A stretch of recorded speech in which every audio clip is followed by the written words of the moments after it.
Les gars, on écoute très bien le prêtre Kwadwo Marcellin qui met en garde le RHDP. On écoute très bien tout ce qu'il va dire, car c'est très important. Vous connaissez pas mon ensemble. N'est-il pas temps que l'Afrique arrête de confier le sort de ses enfants à ses ennemis? À ce propos, le récent sommet de la France-Afrique, tenu les 11 et 12 mai dernier à Nairobi au Kenya, en dit long. Le président d'un pays contre des présidents marionnettes d'un continent. Ce type de coopération est déséquilibré. De nos jours, face aux graves problèmes qui minent l'Afrique, quel est votre regard de chrétien sur notre mère patrie, la Côte d'Ivoire, chers frères et sœurs? Les situations de souffrance et de résignation face à la misère noire sont telles que certains vont jusqu'à parler d'envoûtement collectif. Oui, un peuple envoûté. Au nom de Dieu, ce genre de discours n'est pas vrai. Les Ivoiriens ne sont pas envoûtés. Oui, la Côte d'Ivoire n'est pas envoûtée. Elle est plutôt victime du comportement de certains de ses propres enfants en termes de souffrances provoquées. Souffrances provoquées par leur division, leur méchanceté, leur convoitise, leurs ambitions démesurées, leur trop grande cupidité, leur âpreté au gain. Oui, la corruption généralisée, le culte du Dieu argent, l'incivisme, le manque de repères.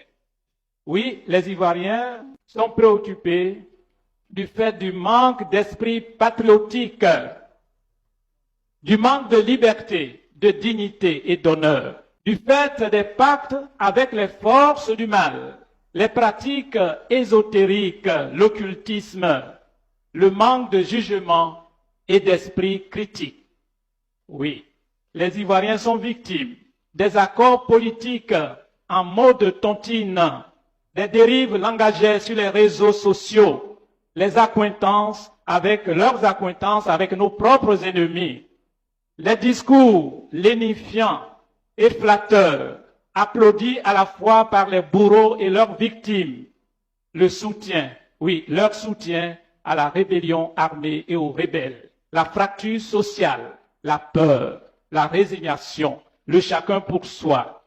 Que dire du comportement des ennemis de notre pays et de leurs alliés? Oui, ces bourreaux envoûtés par les divinités du mensonge, de la violence et de la culture de la mort.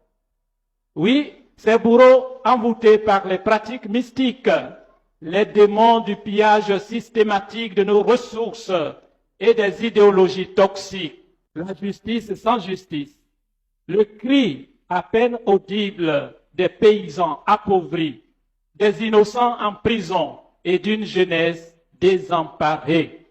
Quelle paix, quelle croissance économique, quelle politique ou quelle gouvernance. Chers frères et sœurs, l'Esprit Saint est sagesse et intelligence. L'Esprit Saint est courage et force. N'ayez plus peur. Dieu voit la misère de son peuple. Exode 3, 7. Que de ce quartier d'Abobo, il renouvelle la face de cette terre de Côte d'Ivoire, terre d'espérance, maintenant, partout et toujours. Amen. Le RD est arrivé au moment là. Laissez tout ça là. Arrêtez de vous victimiser. Parce que là, sinon on veut proférer des injures concernant les débats qui sont en train de se faire sur la toile là. Si on veut déconstruire les gens avec des injures là, vraiment on va pas s'en sortir. Et là, vous, quand vous vous sentez, je sais pas, en position de faiblesse parce que vous n'avez plus d'arguments pour pouvoir soutenir ce que vous dites, c'est dans ça que vous rentrez dans les injures et vous trouvez des prétextes sous prétexte que non, vous êtes trop jeune, ne vous intéressez pas à la politique, que non, vous êtes capable de mourir vite. Donc ce monsieur qui a tué plus de 3000 morts là, lui il a longue vie. Ça dit, dans ce pays maintenant là, pour avoir une longévité, il faut tuer, c'est ça. Il faut tuer, on doit cautionner celui qui tue. On doit accepter ça, on ne doit pas parler de ça. Depuis les enquêtes qui ont été menées par les soi-disant autorités de la Côte d'Ivoire, ces enquêtes-là n'ont pas encore trouvé le coupable. Celui qui a pris les armes pour tuer les gens, ils n'ont pas encore trouvé. Quand on parle de ça, non, vous êtes trop jeune pour parler de la politique. On est jeune, et puis vous nous donnez des pièces d'identité pour aller voter.